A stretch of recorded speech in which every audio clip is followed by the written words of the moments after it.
afternoon, ladies and gentlemen. May I request you all to kindly take your seats. Once we are all seated, we want to invite Mr. Raksha Mantri moderating the settling down of the artists.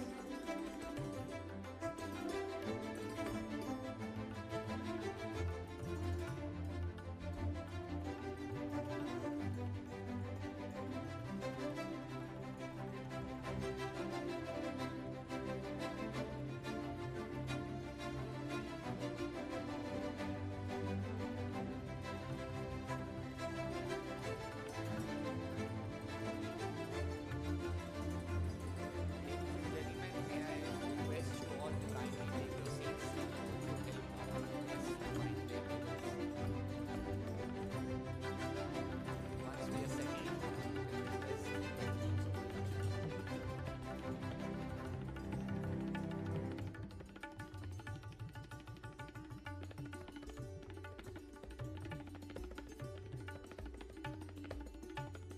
And may I request all those who are standing and not part of the serial roundtable to kindly move away from the center so that the other distinguished guests can find their table.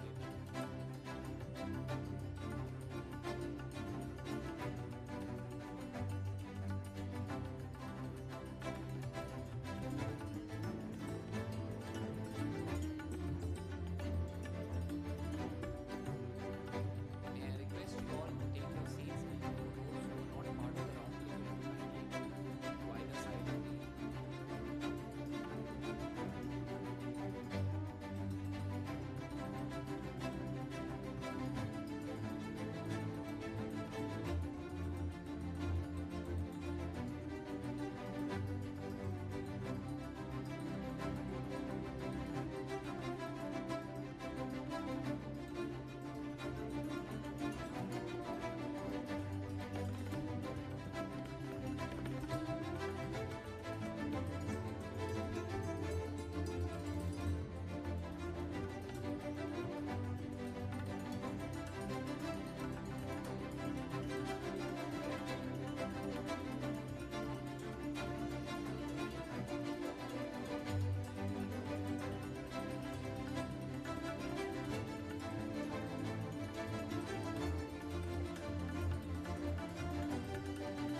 Ladies and gentlemen, the Raksha Mantri, Shri Rajnath Singh Ji.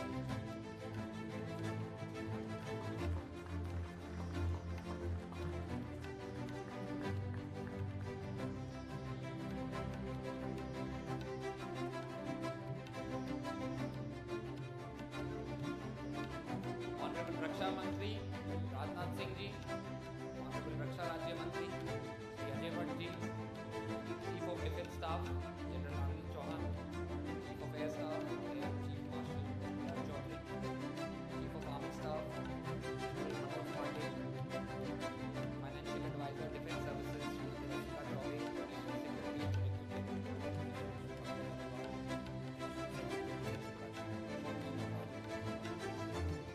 Ladies and gentlemen, the Honorable Prime Minister of India having flagged off Air India side, we are now all set for the business very soon. So many of us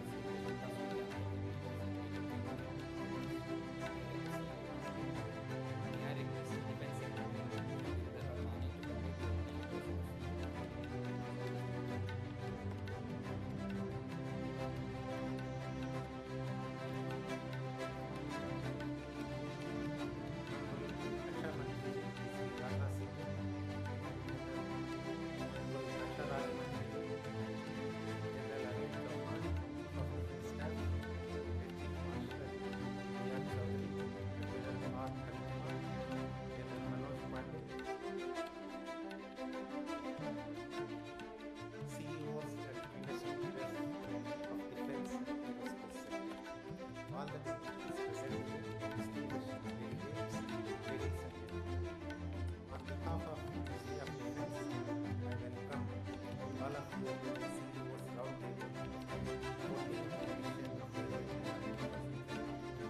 The theme, the runway and the million opportunities, encompasses the spirit of defence manufacturing, including emerging opportunities in military and civil aerospace. I am honored by the gracious presence of our Honorable Raksha Mantri Shri Rajnath Singh Ji, Partner of this CEO. I am indeed honored to address this distinguished gathering of captains of global defence industry. You have been vigorously promoting cooperation and have been the driving force in fostering relationship of your nations with ours. I welcome the gracious presence of CEOs and industry leaders of defence and aerospace sector who are gathered here. Government have been working to increase the ease of doing business in India. More than 39,000 compliances for the businesses have been reduced and more than 3,400 legal provisions have been decriminalized. Positive changes have led to considerable improvement in India's ranking as of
global supply chains.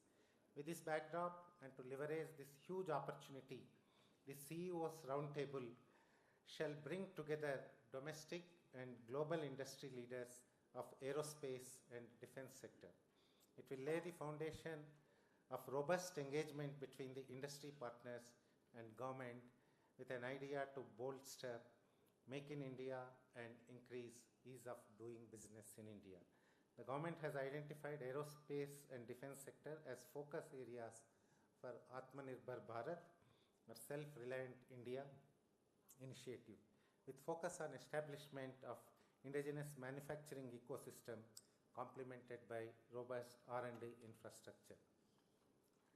This roundtable would provide a useful platform to forge partnerships to address the present and future needs, discuss supply chain strategies and operations as the world deals with the aftermath of pandemic and several global disruptions.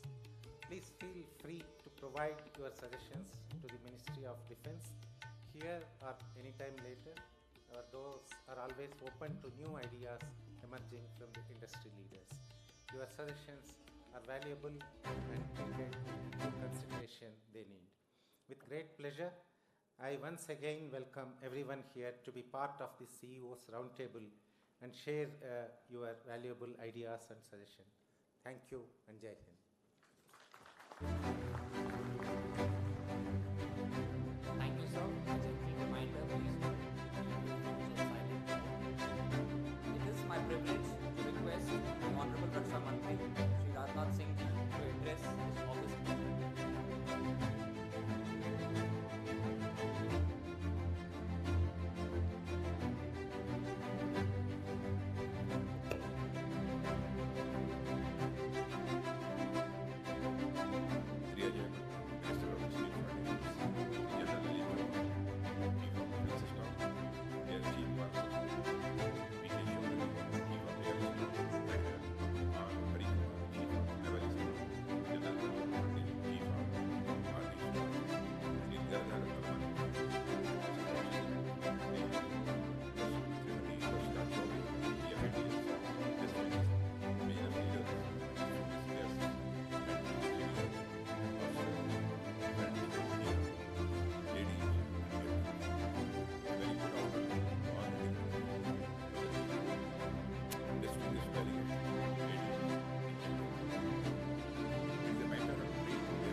from around the world.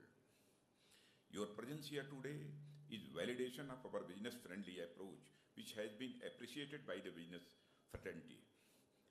On behalf of Ministry of Defense, Government of India, I extend a very hearty welcome to all of you. As all of us know, the contrast to a command economy model where the government is directly and almost exclusively involved in the business of doing business, India has adopted a market economy model. I can say that it is broadly based on the principle of division of labor, which is a major driver of efficiency in production of goods and services.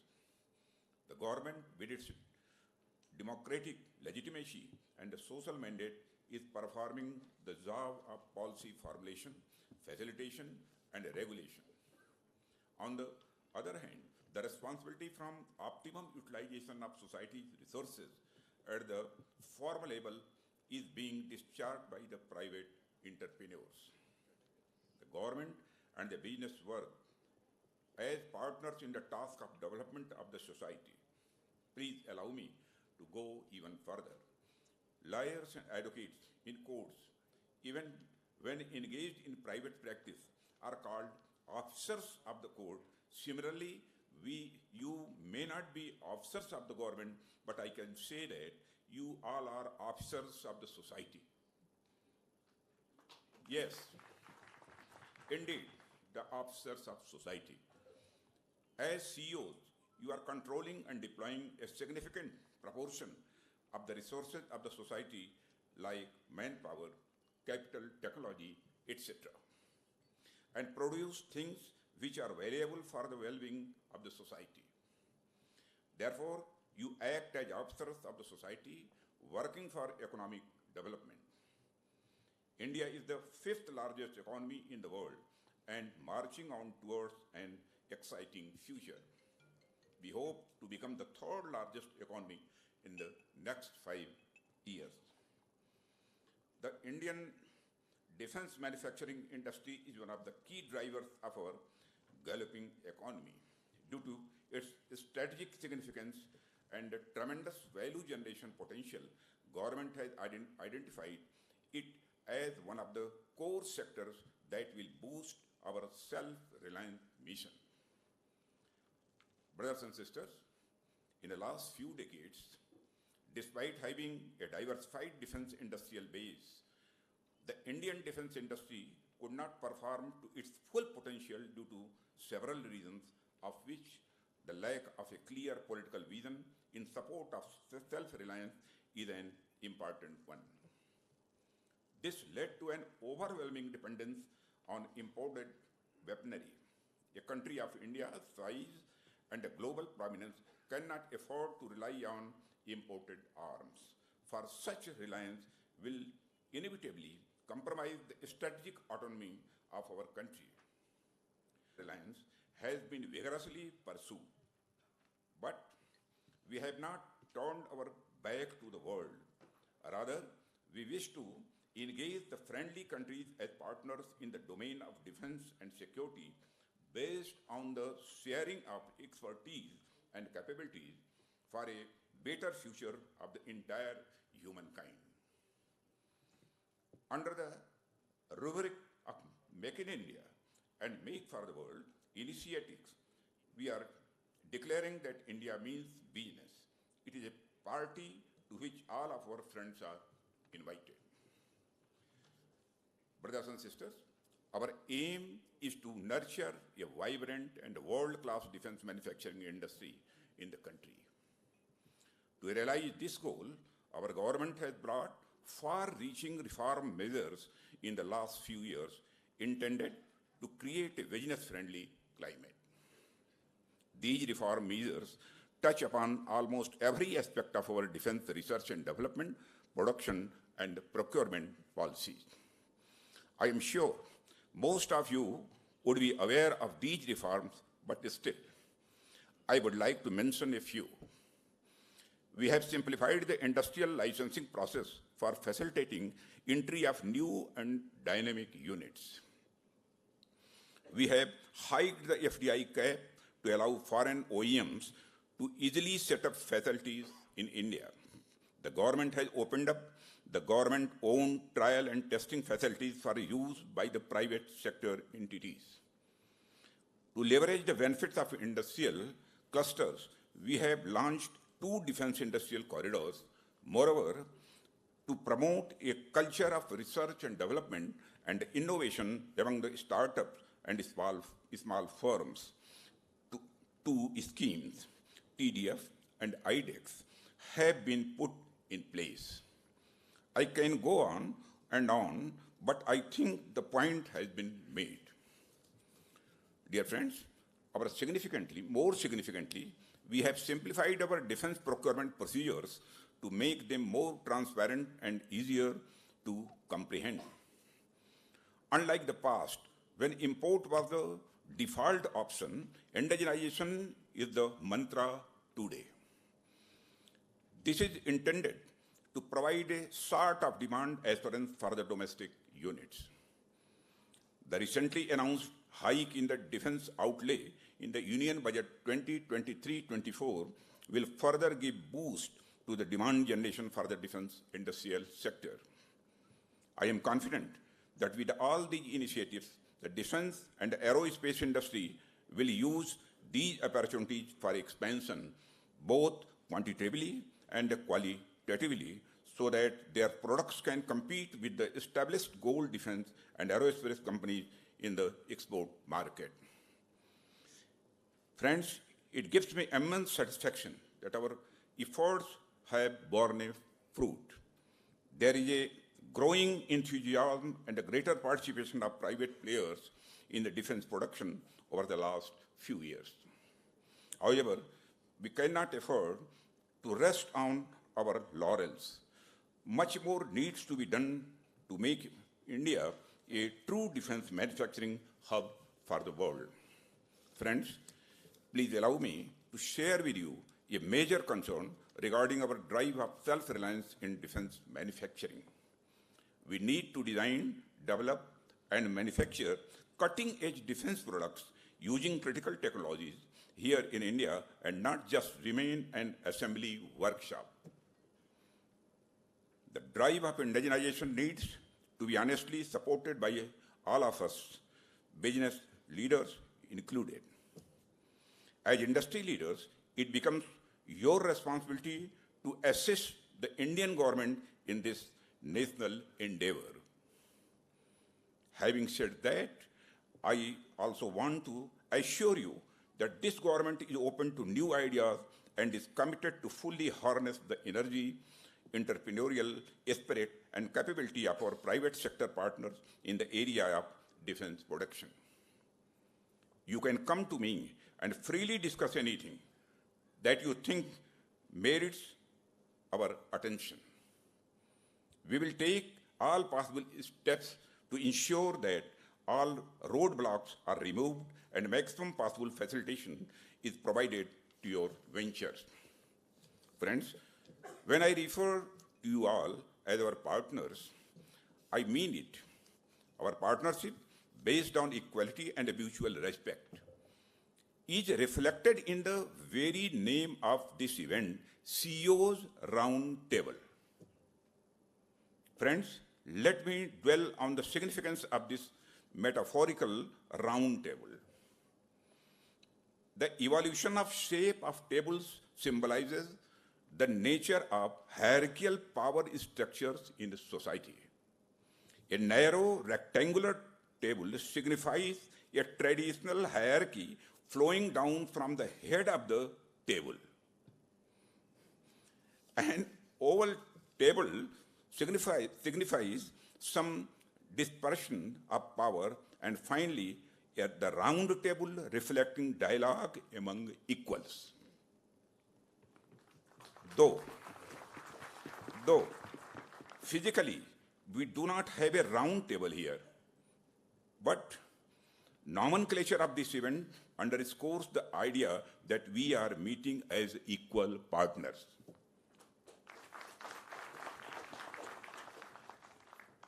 Brothers and sisters, I am using brothers and sisters and friends, both.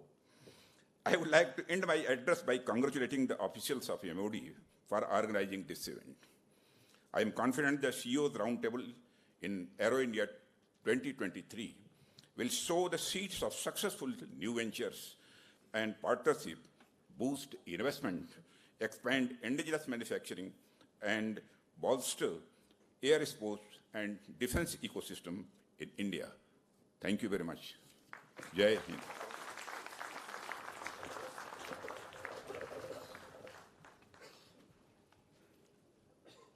Thank you, sir. Notwithstanding the billion expectations that the Honorable Raksha Mantri has to meet, we are grateful that the Raksha Mantri took out time to grace the CEO's roundtable. Thank you, sir.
As we await the arrival of the other dignitaries back on the dais, we have a short film a film on the defense sector titled Sky is Not the Limit, Opportunities Beyond Boundaries.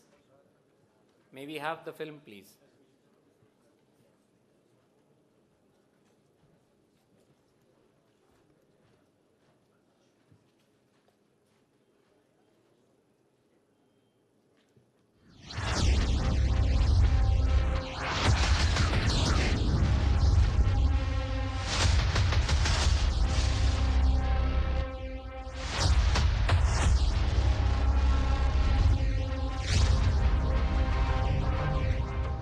A powerful spirit has awakened in India, one of the fastest growing economies in the world. A safe and stable investment environment. India, the fifth largest economy of the world, is an engine of global growth with an eye on the fourth rank in GDP. A number of giant strides have contributed to this meteoric rise.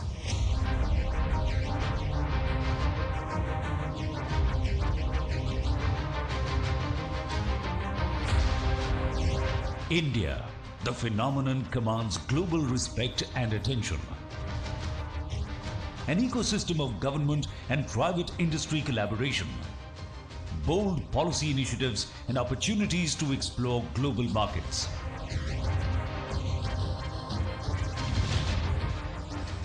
This rapid progress signifies India's confident march into Amrit Kaal, marking her 75 years of independence.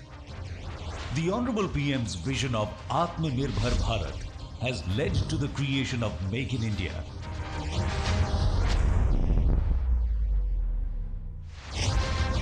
Inspiring the indigenous design, development and manufacture of defense technology. The Indian aerospace industry has shown tremendous growth in indigenous platforms in the fields of aircraft, helicopters, trainer and utility aircraft. HAL, a premier aeronautical complex in Asia, is a stalwart in the manufacture of fighter aircraft, trainers, transport aircraft and engines. Futuristic development has been incorporated on various platforms.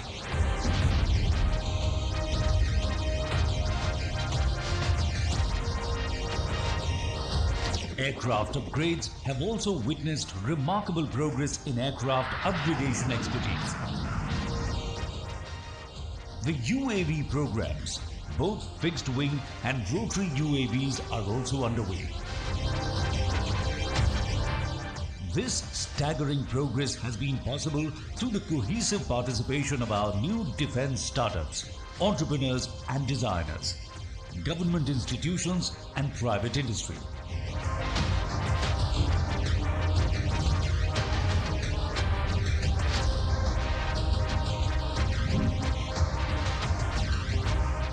This is the true might of a nation that has come together to weave the fabric of innovation.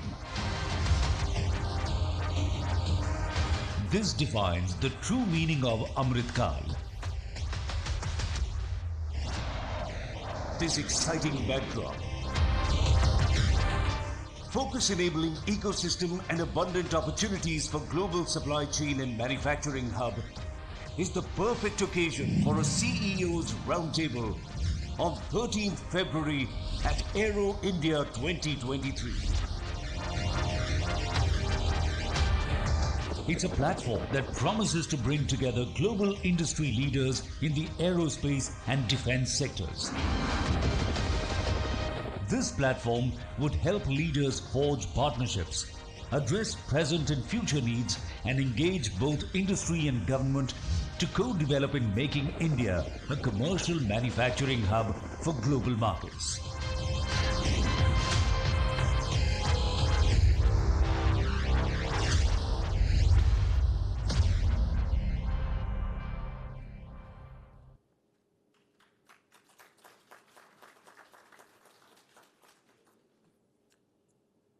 There could be no better forum than this one to present our runway to the billion opportunities in defense. May I now invite Joint Secretary Defense Industrial Production, Shri Anurag Bajpai ji, to deliver his presentation.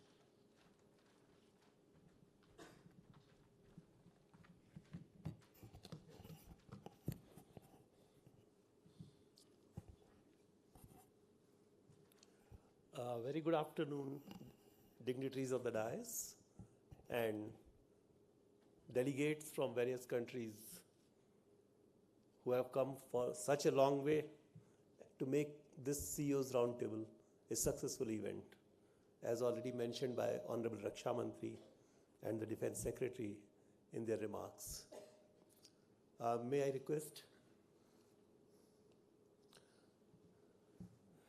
As we may see that India is one of the fastest growing economies of the world, and it is one of the best potential investment destination, and we certainly would like to be partner in growth with you. And you can see there are many figures which are available on the screen. I need not to elaborate on that, but certainly it speaks a lot about the India's conducive regime where the world's or the global OEMs have an opportunity to invest.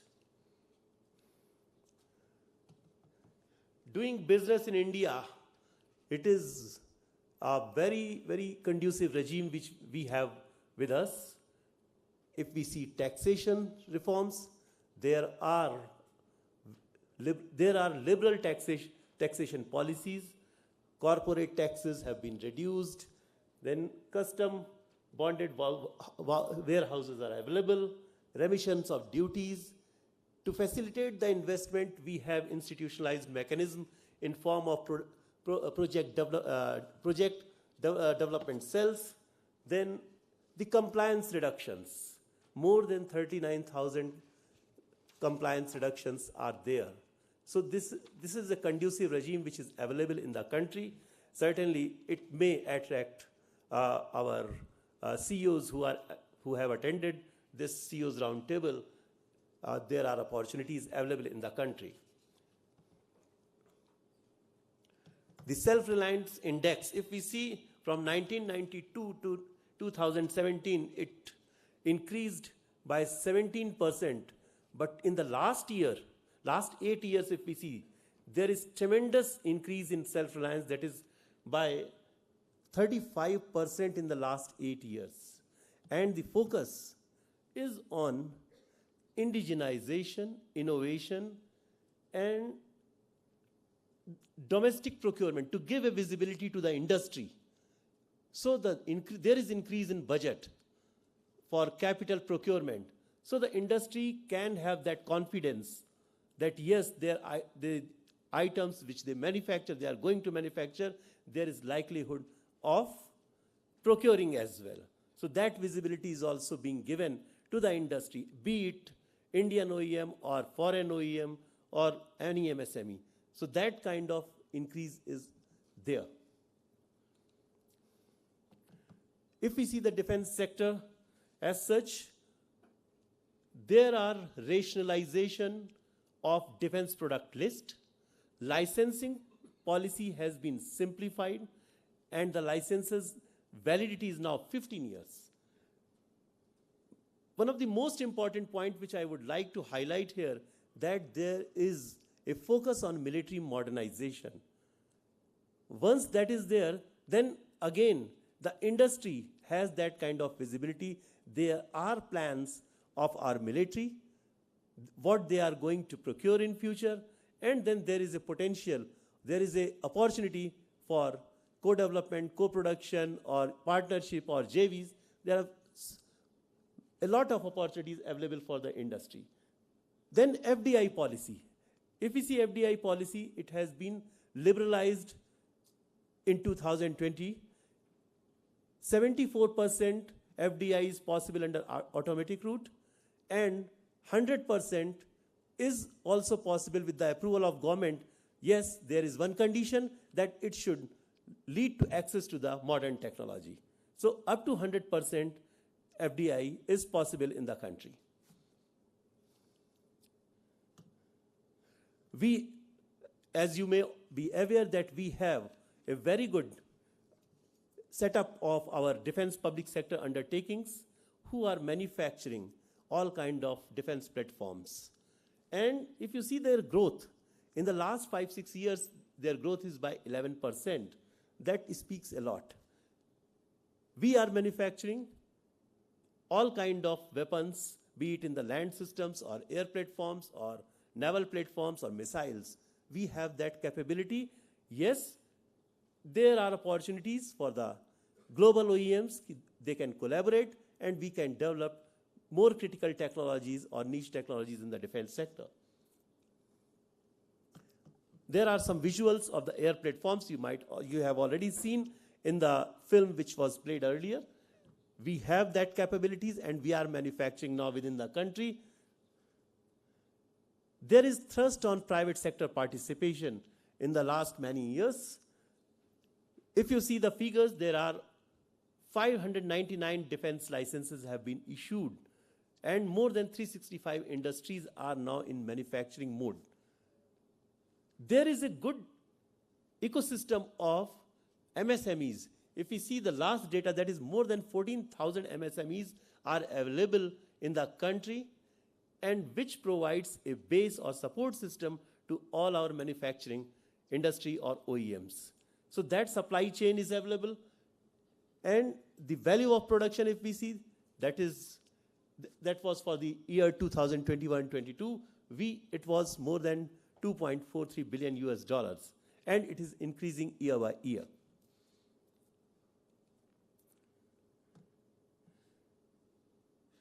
I would like to invite the attention on the lower part of the slide.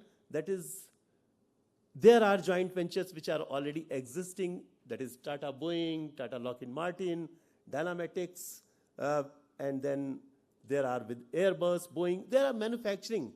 Major global OEMs are already manufacturing certain platforms or they are contributing in some way to manufacturing of these kind of platform with the Indian companies.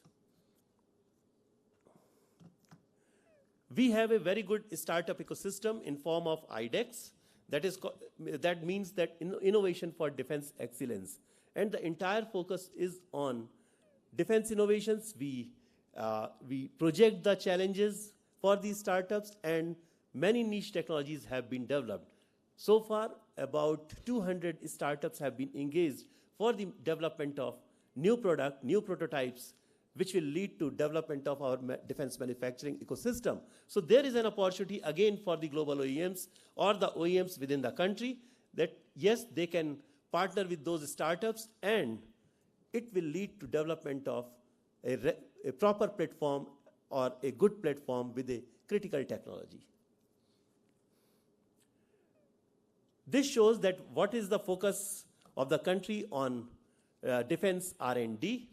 Here I would like to invite the attention that the DRDO, the premier institution of the country, how they are developing the new technologies and more than 1,500 technologies have been shared with the industry without fee.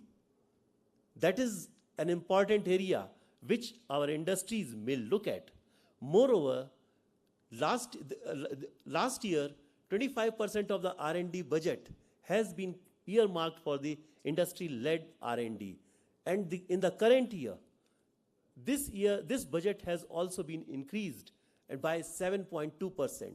So there is a tremendous focus on research and development, and that is through industry.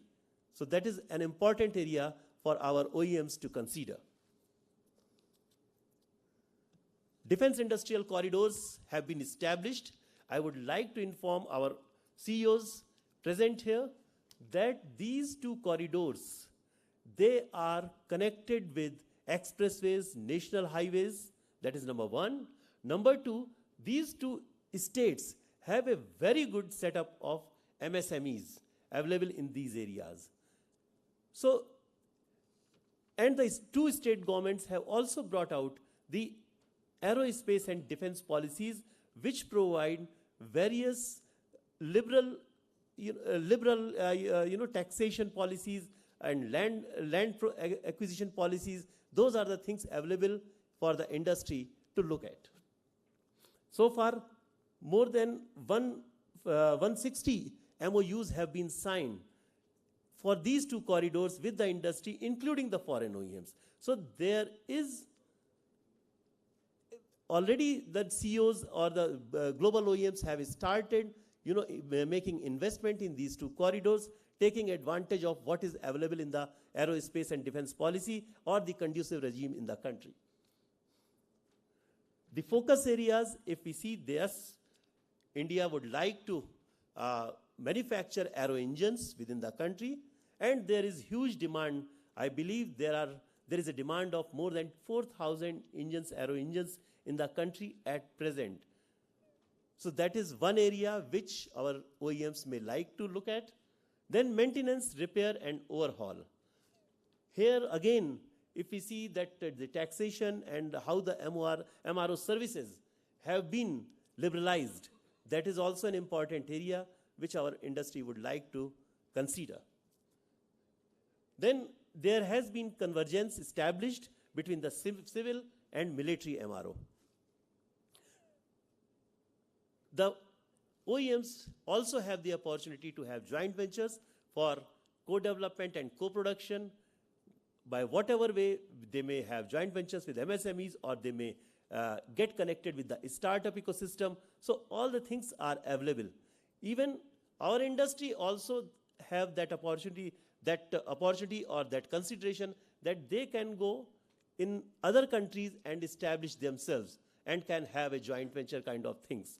That is also an opportunity which is available. And development of R&D, as I have already mentioned earlier, that how we are focusing as a country on defense research and development. This is another area which is important for OEMs to consider, that is strategic partnership model, which is already available under defense acquisition procedure, where the strategic partnerships may be developed or may be set up with the OEMs, and the major platforms can be developed by the industry with the government. These are the figures. These are the figures as on date provided by our services, by Indian Army, that these are the requirement in future. So it gives a visibility to our industry. So here, the OEMs from, I believe, from more than 80 companies, global OEMs and Indian OEMs who are sitting here, they may look at this figure that these are available. These are the requirement by our Army, then by Air Force, what kind of helicopters or basic trainers are required, combat helicopter. So they have the opportunity that for which they would like to have investment as per their expertise in that particular domain. Then Indian Navy. Indian Navy's requirements are also available here, that these are the requirements in the coming years. So this kind of visibility, the government of India is ready to provide to the industry, and the conducive regime. Moreover, I would like to emphasize that whatever next come in the implementation of or the investment, the government of India is committed to facilitate the entire process. So there is no difficulty or there is no issues with the industry, and Ministry of Defense interacts with the industry on regular basis to remove those bottlenecks in facilitating the investment. Thank you very much.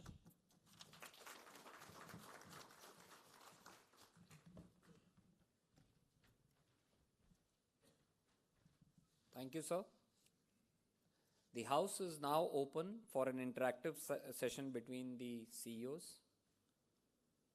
Can we have the floating mic in case we see a raised hand? Yes. We have somebody standing, so we'll take that first. Jai Hind, sir. Jai Hind, gentlemen, ladies and gentlemen, Jai Hind. Sir, I am Vice Admiral Parasnath, retired, currently CEO and Group President of Crown Group of Companies into the MRO activities. My suggestion and question is on behalf of 14,000 MSMEs that the slide was projected. It was a wonderful presentation today, eye-opening. What has happened is, definitely in the market, I realize I have been in the, outside Indian Navy for nearly 10 years now, and I feel there is a lot of compatibility between the service headquarters and the industry. With Make in India, Atmanirbhar Bharat, there's tremendous thrust to move ahead and a lot of enthusiasm in the industry to catch up. The problem with MSMEs is good, they're coming in, there are a lot of OEMs are tying up for future partnership. They're also willing to invest, and so are the promoters. The irony is, when it comes to promotion of the business, first order, if he gets on competitive bids or now with reverse auction, the question the OEMs or the partners ask, or the promoters ask, or the investors ask, what next? Can you assure next business or next year business? Now that is a big flag on the ground. So my suggestion is, maybe with finance and the industry, you can have some way ahead to at least give assurance for 4 to 5 years of business in particular item, either MRO or indigenization, if that is possible, because that will give and encourage the industry and the foreign OEMs to really come forward and build up this case. That is purely on behalf of MSMEs I spoke. Thank you very much.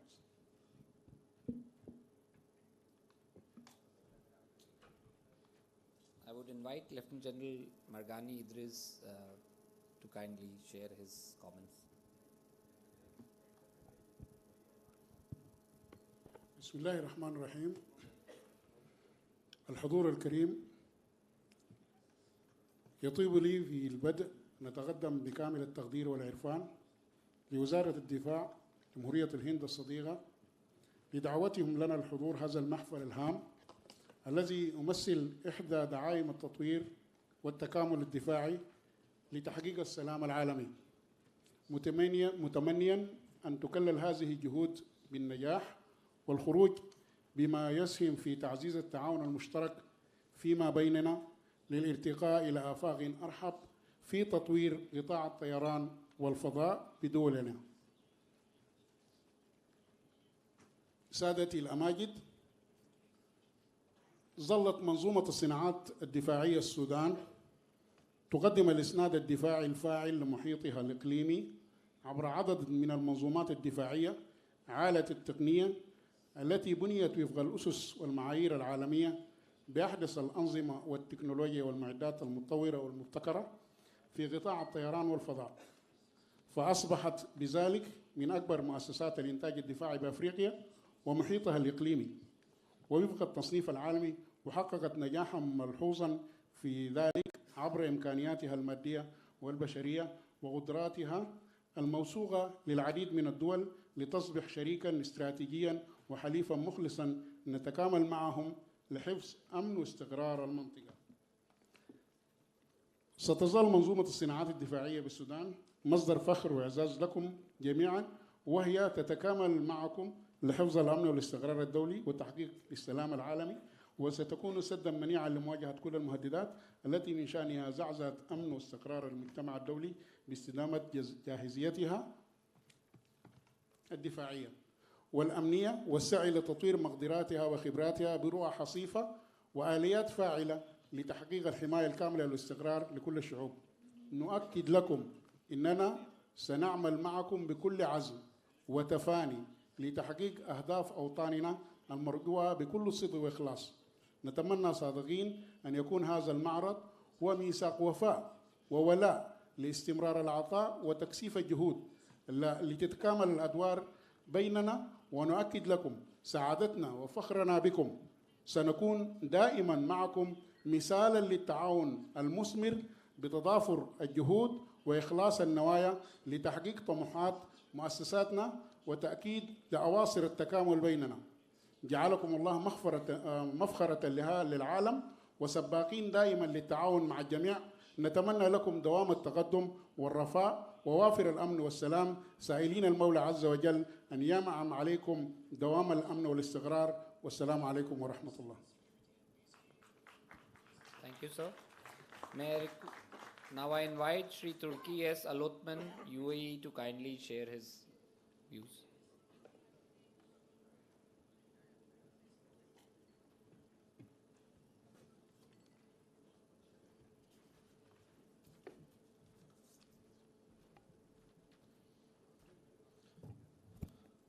Hello everyone, good afternoon. This is Turki Al-Uthman from General Authority for Military Industries from Saudi Arabia. It is my pleasure to be here representing GAMI. I will just give you a very quick brief about GAMI and GAMI's role and the strategy, and I will not take a long time. So GAMI was established in 2017 based on Royal Decree to satisfy the Saudi Vision 2030, which localize more than 50% for the military expenditure by 2030.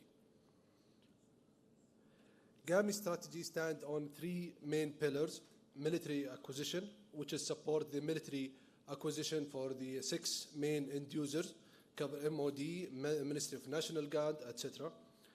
The military industries, which is support and focus and target the localization obligation to the local companies.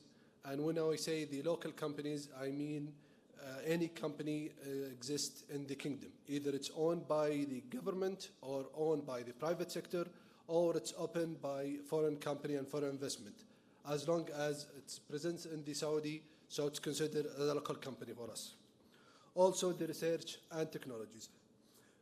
Those three pillars supported by 3 enablers, which is incentives.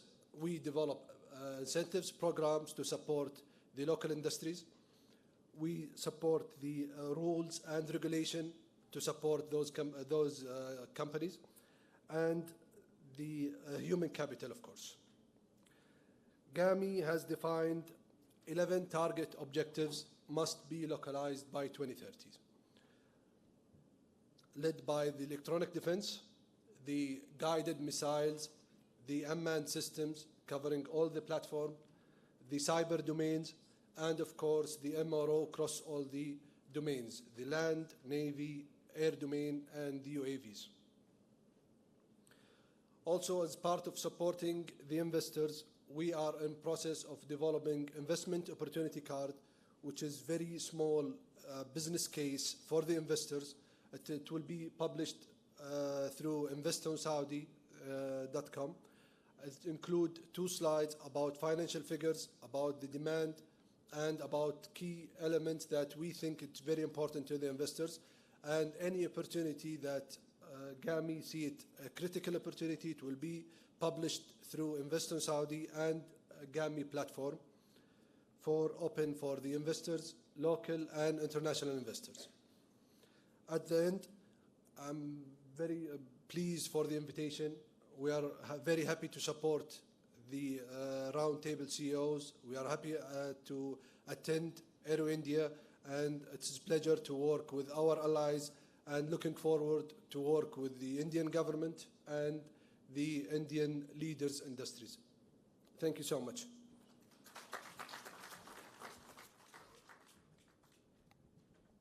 Thank you. May I invite Mr. Alexander Ziegler Safran to kindly convey his comments, and also they have a major announcement if you could make it while you convey your views. Mr. Alexander from Safran.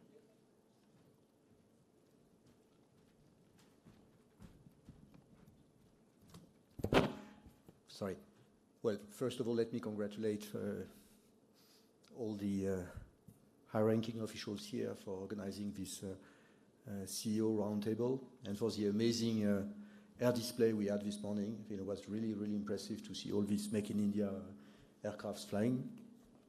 Well, we at Safran, we've been partnering with India for the past 60 years. And some years ago, we've decided to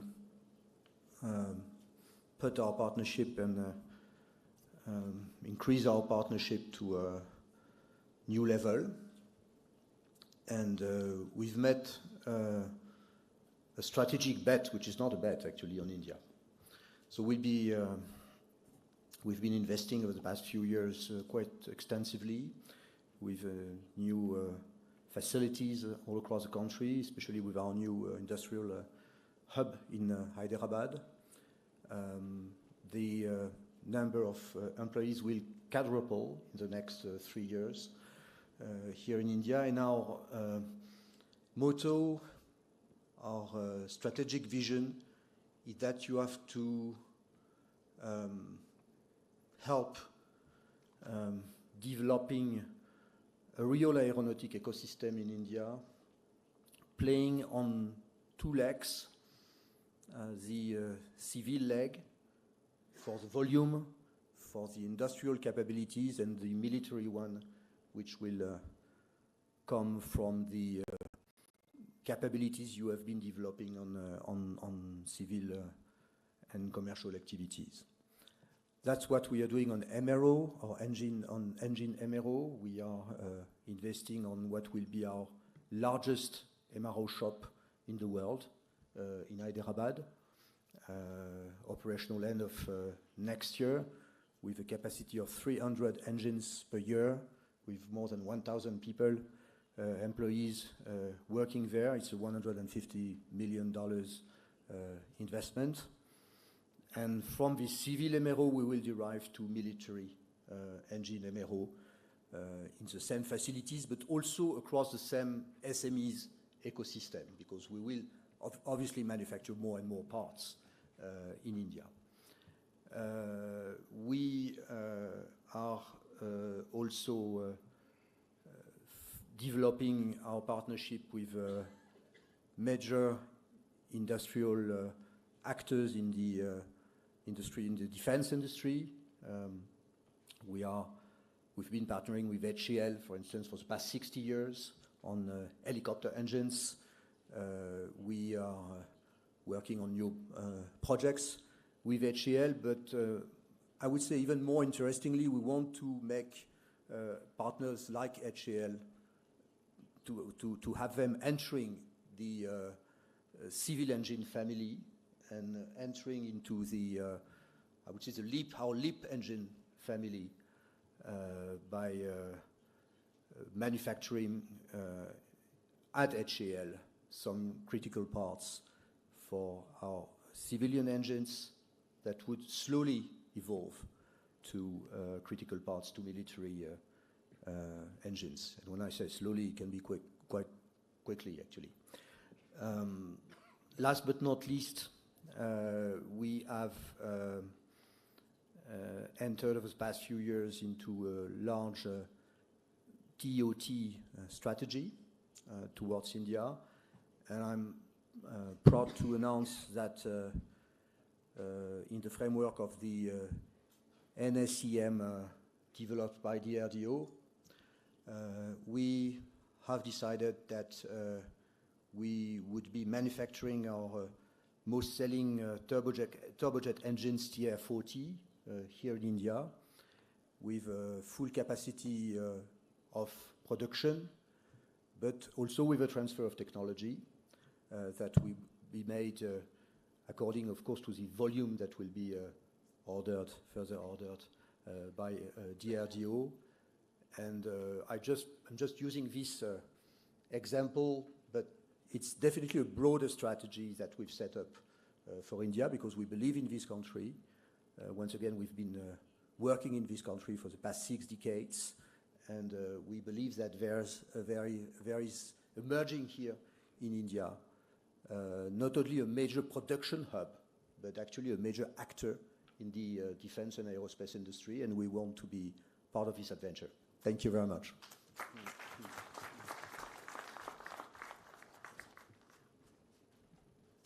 Thank you, sir. It's only apt for me to invite CMD HAL to share his views after what we've heard from Safran. CMD HAL, if you could. We can also use floating mics if we want.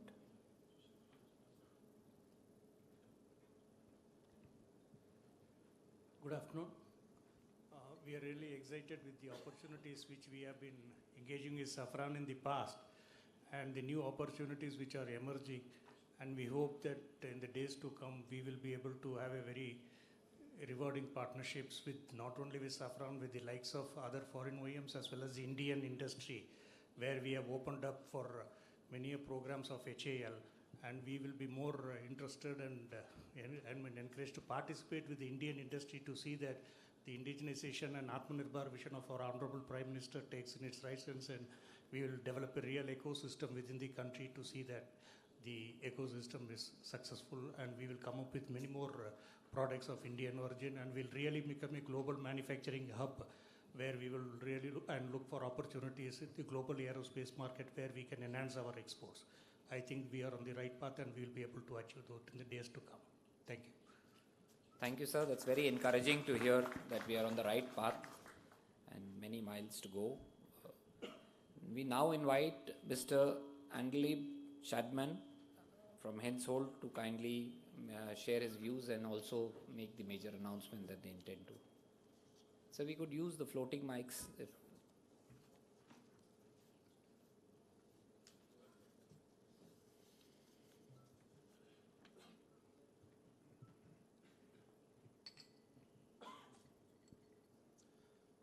So, good afternoon, gentlemen. From Hensoldt point of view,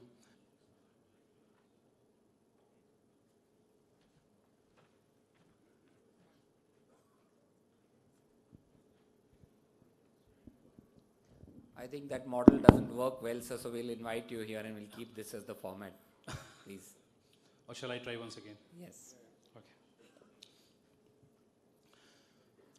Hensoldt is a German-based sensors house. On behalf of Hensoldt, I'm pleased to announce the start of our very unique collaboration with HAL for the design and transfer of technology. And when I am emphasizing on technology, it goes much beyond production. It is real know-why. It is source code. It is IPRs for the obstacle avoidance system, which eventually would be used on almost all the HAL helicopter. And the intention is that this system would avoid helicopter accidents, especially for the lower, when they fly on the low altitude. And it would avoid a lot of such accidents. Another important announcement from my side, we are also having a collaboration with HAL to develop the electro-optics for the airborne application, multi-sensor electro-optics, and this will also be somehow goes beyond a traditional build-to-print model.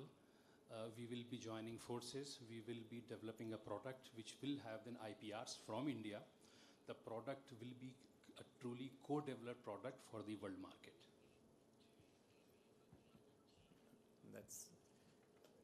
Thank you, sir. May I now invite Mr. Baba Kalyani to kindly share his views.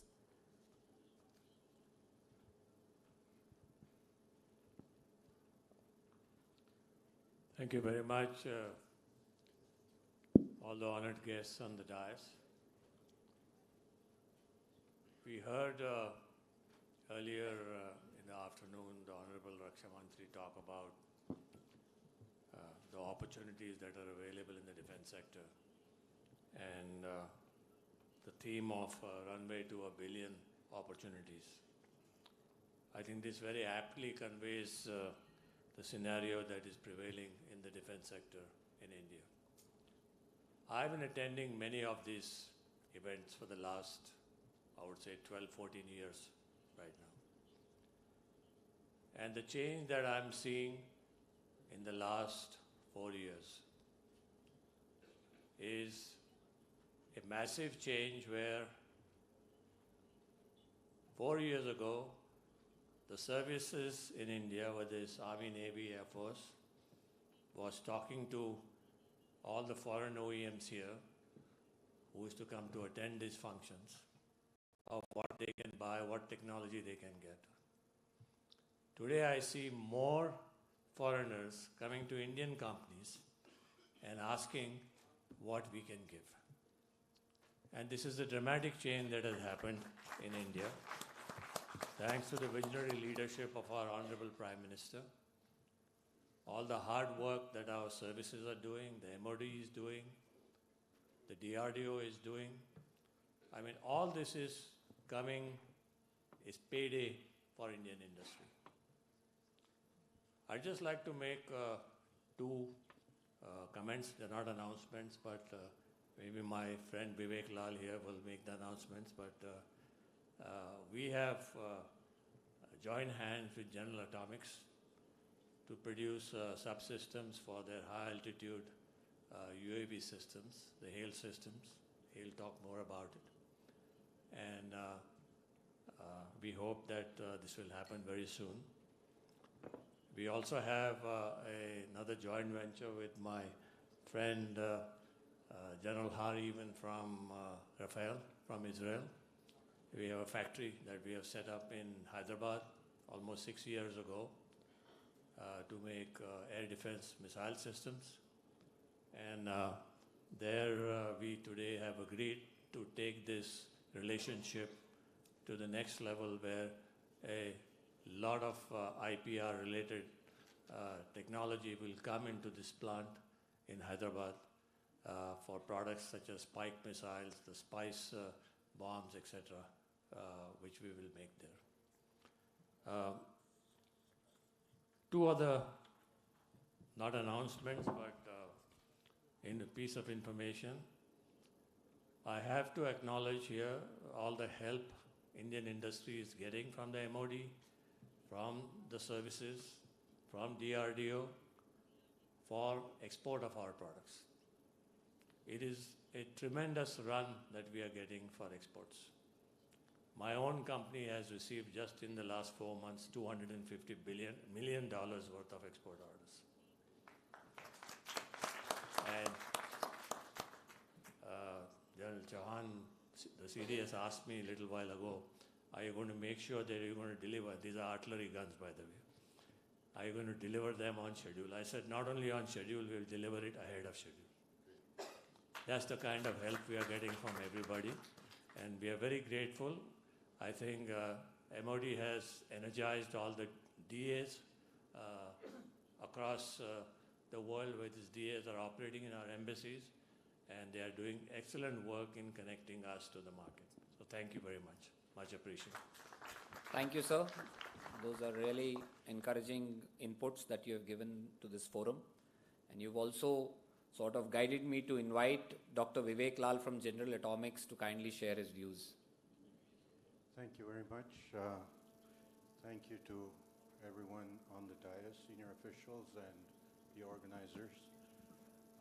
As Mr. Kalyani mentioned, we have a strategic partnership with them in manufacturing, General Atomics, and I want to point out that as I've observed the industries, both US as well as Indian, over the last 20 years, the level of capability and technology available with the Indian industry today is simply world-class.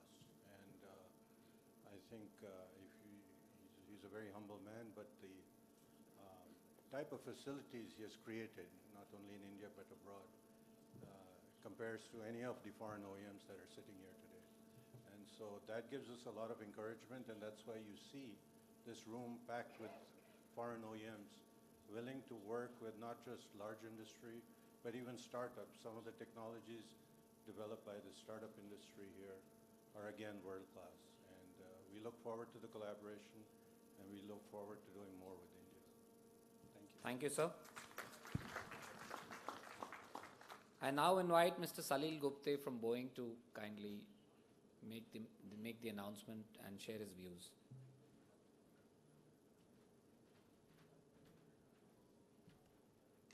Thank you, everybody. I will choose the safe microphone up here. I'd like to acknowledge, including the dignitaries here on the dais, I'd like to acknowledge my colleagues who are joining me from Boeing today.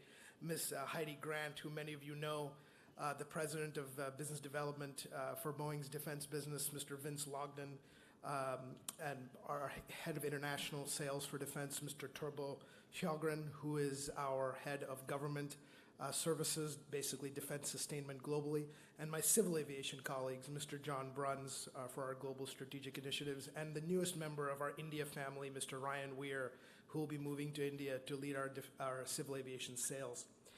I'll briefly say that India is a place like none other for Boeing. It is a market like none other on the civil side. It is a partner like none other on the defense.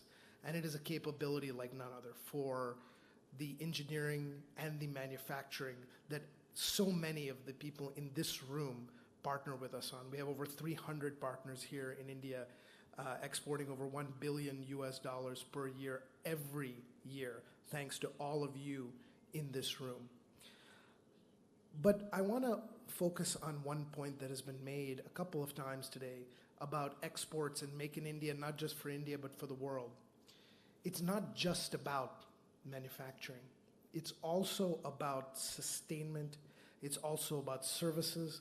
It's about the operational availability of the assets that Indian airlines and Indian defense partners use, the defense customers. And that requires best-in-class maintenance. MRO has come up a couple of times here today. And we've supported MRO in a few ways. We have MRO with some of our partners here for P8 at Airworks, not too far from here, and the C-17 MRO that we've set up at Hindon with L&T, who's also in the room. But one additional thing that's needed, in addition to the component repair, in addition to the tech transfer, is parts. I had a person that I used to work for years ago who used to repeatedly tell me in maintenance, it is all about the availability of parts. And I'm proud to say that today Boeing will announce the formation of a logistics center for parts distribution in India. This is something that generally us and other foreign OEMs have done in markets like Singapore, Dubai, places that are already MRO hubs. And today we are proud to bring this capability to India to serve our customers in India and in the region. So thank you all.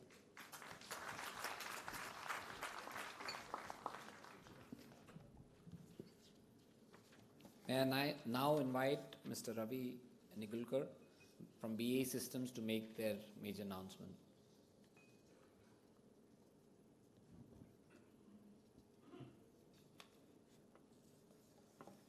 I'm going to try this microphone. Good afternoon, everyone. I'm Ravi Nigulkar. I'm the Managing Director for BAE Systems India.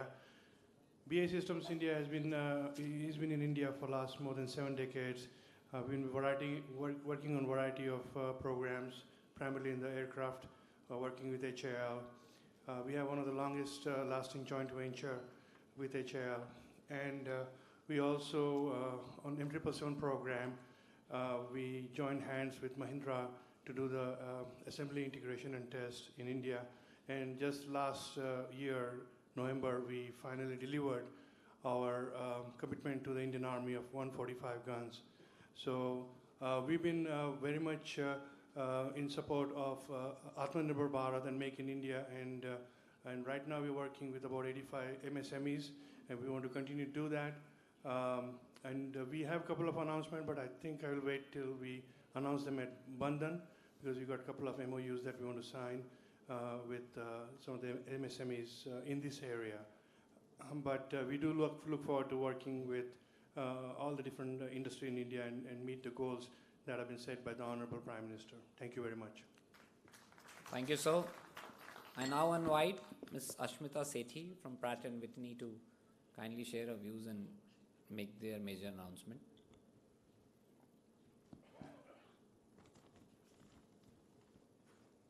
Pratt & Whitney, any representative present here? Okay, sorry.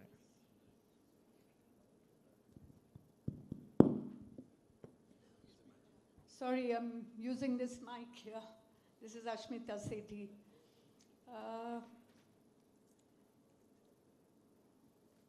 Please accept my congratulations on your 14th anniversary of the Air Show and Defense Exhibition this year.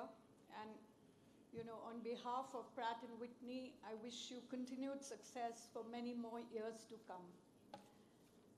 Pratt & Whitney has been powering Indian aviation for more than 7 decades.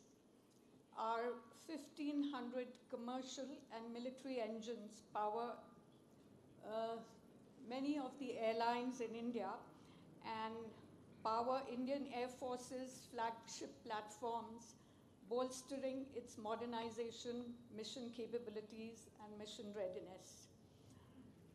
Our F117 engines power the C-17 Globemaster, which is an iconic platform, while our other PT-6 engines power the trainers on which young Indian Air Force officers earn their wings. We are also very proud to power India's latest acquisition of the C-295, which is a landmark in the history of manufacturing in India, which will be done by Tatas, and is powered by Pratt & Whitney's 127G engines. We are also proud to support the vision of India's emergence, as the Defense Minister spoke and the Defense Secretary spoke about the vision of India's emergence as a promising aerospace and defense manufacturing hub. Pratt & Whitney is very supportive of Make in India, and we are moving forward with many strategic investments in India towards the rapid growth of its defense and aerospace ecosystem. 0.5 billion to date in engineering sourcing.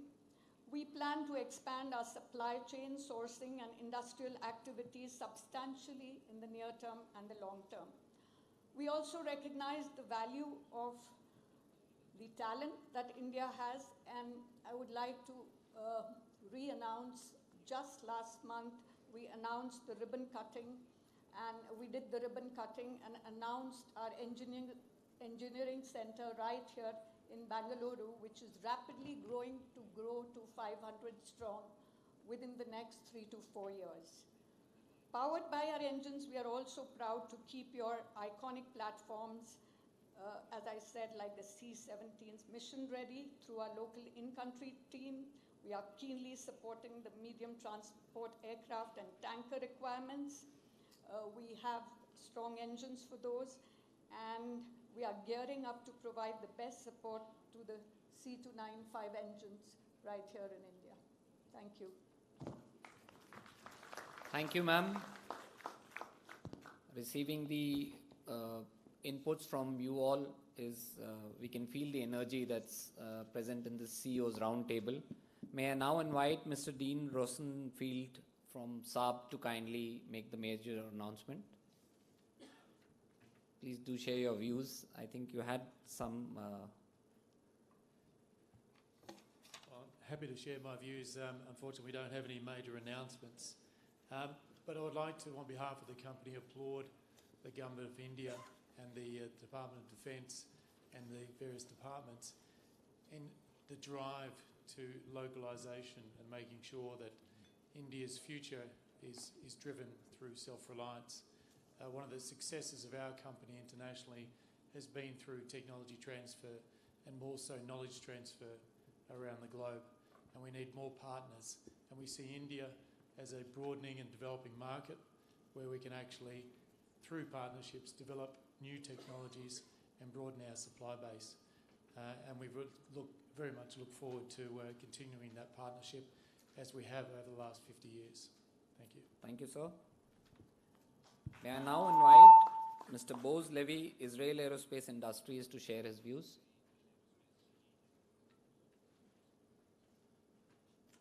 Thank you all. I think it is a wonderful occasion to share our views, and IAI, Israel Aerospace Industries, as a government-owned company, share a lot of activities with India for more than 30 years, and coming into the new era of self-reliance, we are doing the utmost to adjust our company strategy in order to meet the new requirements. And I think that the first things that we are doing here is opening a company that will be a single point of contact for the users here in India in order to maintain some of the systems that were developed and produced together between Israel and India. So thank you very much. Thank you, sir. May I now invite Mr. Udyant Malhotra, Dynamatic Technologies, to share his views.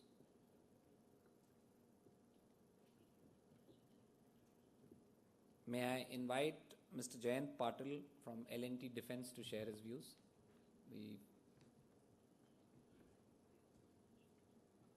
As the largest private sector defense contractor in India, we see that the sector has truly opened up and started to provide real and large and big opportunities to private sector right here. Obviously, I see a sea change in terms of environment and completely echo what Baba said about the whole thing.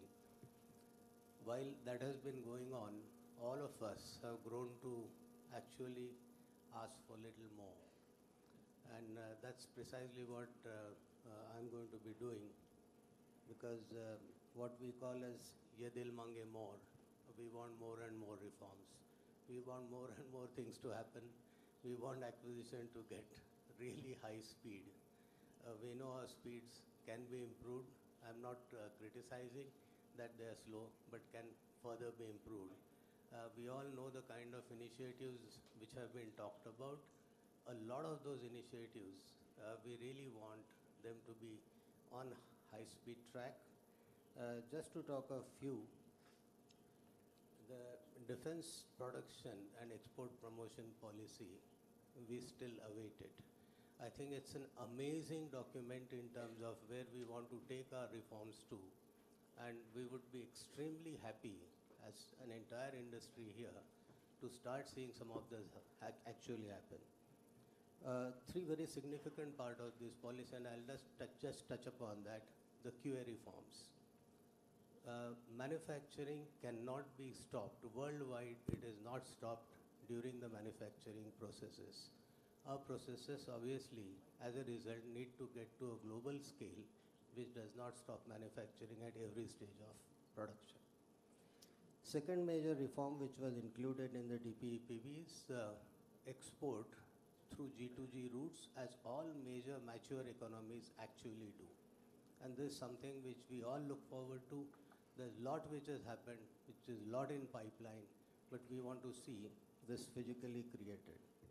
The third major reform out of the same policy was creation of a single platform for every possible test facility, public, private, government-owned, to be offered on a single platform.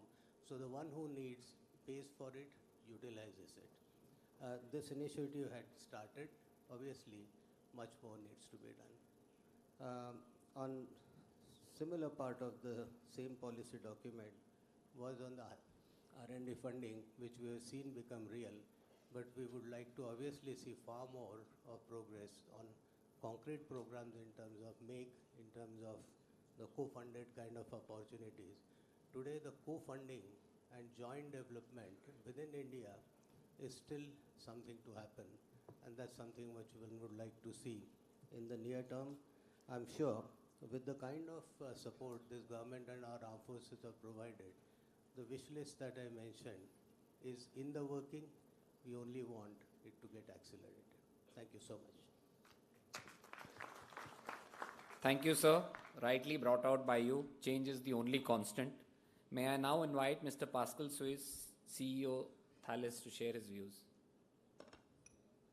Yes, thank you very much. Here I am.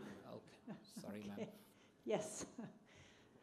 So this means that just that there can be an encouragement for more ladies to join the community of managers in the aerospace and defense field. But anyway, I am very glad to be here, and I must say I'm very thankful to the Indian authorities on the efficiency of the policy they have been following for some years now.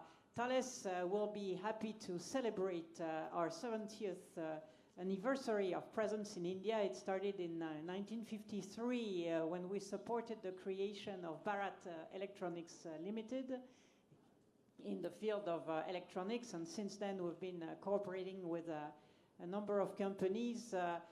Today we see our presence in India as combining our own activities as Thales. We're about 2,000 employees involved not only in production but also very much in engineering, and we'll also be announcing this year the creation of a defense service center to support our Indian customers directly from India with contracts based in Indian rupees and local contracts. And we also have major joint ventures to support military programs, particularly one with Bell in the field of radars, and another one with Reliance to support our military aerospace programs. And the third domain is a fantastic relationship with the Indian supply chain, and we're increasing our procurements from our Indian supply chain, not only for the purpose of Indian programs, but primarily to serve customers around the world. So it's really now the spirit of not only make in India and make for India. It's really primarily make for the world. If we look at what we do in India, either in Thales, in our own facilities, particularly engineering, what we do with the Indian supply chain that we have, the vast majority is addressing the export market. And this has been developing with an acceleration in the past years, and I would like to really thank the Indian authorities for their support. It's been tremendously successful. Thank you. Thank you, ma'am. Ma'am, we go from global to Desi, so we request Mr. S.P. Shukla to kindly take the mic. And thank you so much. I'm chairman of Mahindra Defence and Aerospace, but I'm not speaking here on behalf of the company. I speak now as president of the Society of Indian Defence Manufacturers.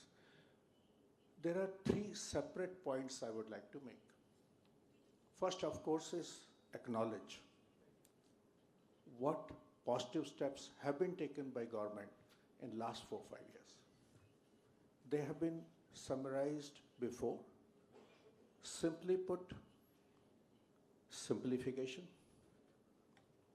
all process procedures, delicensing of so many items, making licensing easier for remaining few, FTI norms, limit is long.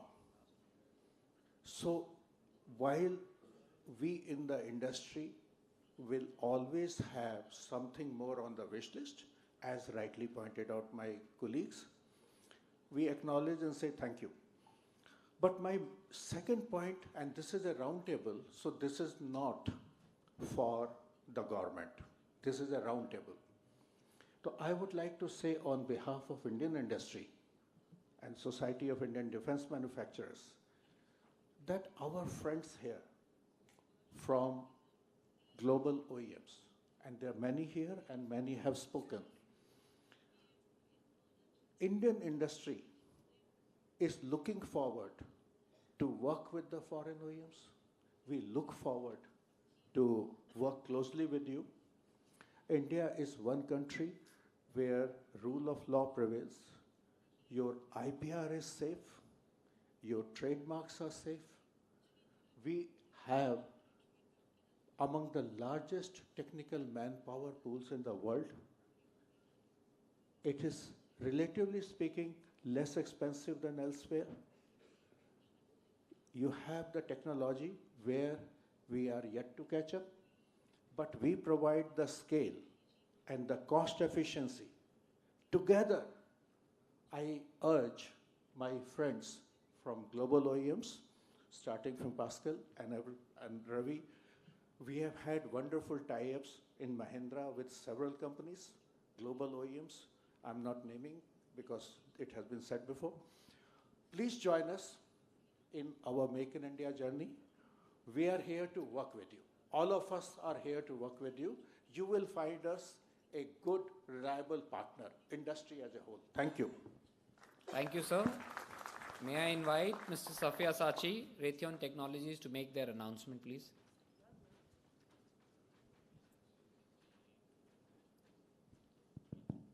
Hello, check. Good afternoon, ladies and gentlemen. First of all, I would like to congratulate the MOD for a fantastic show once again. It's such a pleasure to be here.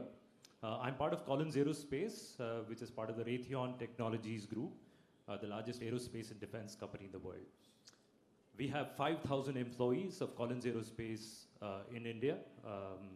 And just this year, we celebrated 25 years of manufacturing in India. So we've been manufacturing in India well before Atmanirbhar Bharat was announced. And we are very proud of the association with the entire aerospace and defense ecosystem in this country. We recently announced that we will be investing another $200 million in the country. This will be used to further our presence in both manufacturing and engineering.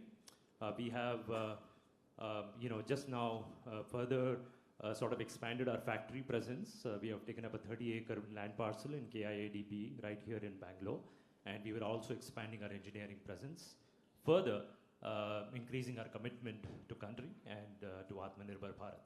Thank you all. Jai Hind. Thank you, sir. May I now invite Mr. Venkat Katkuri from Airbus to share his thoughts? Yeah. Good afternoon, all. Firstly, I take this opportunity to express our gratitude to Government of India, Ministry of Defense, and the customer, Indian Air Force, for making the very unique Make in India program, India C295 program, a reality. We are with our industrial partner Tata's. We are really working towards execution and successfully making that program a reality. Having said, we are also exploring collaborations on the space, where we believe, between Ministry of Defense and Department of Space, ultimately the end customers, Indian Armed Forces, need to be served with those strategic assets. We are working alongside with the Indian ecosystem in identifying and bringing the latest technologies to India to industrialize, not only for Make in India, for Indian Armed Forces, but possibly looking slightly in the medium term for Make in India for global export opportunities as well.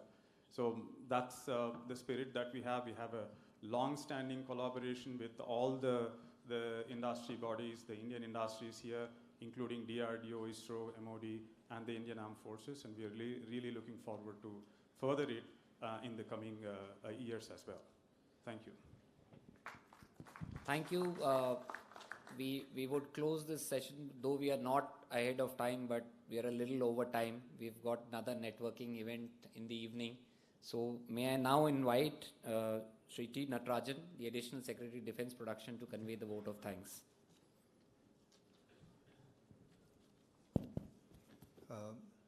Good evening to all. I'm sure we are not able to do full justice to the quality of the gathering we are having. At the same time, we have very many good programs lined up, so it's a compromise between various demands.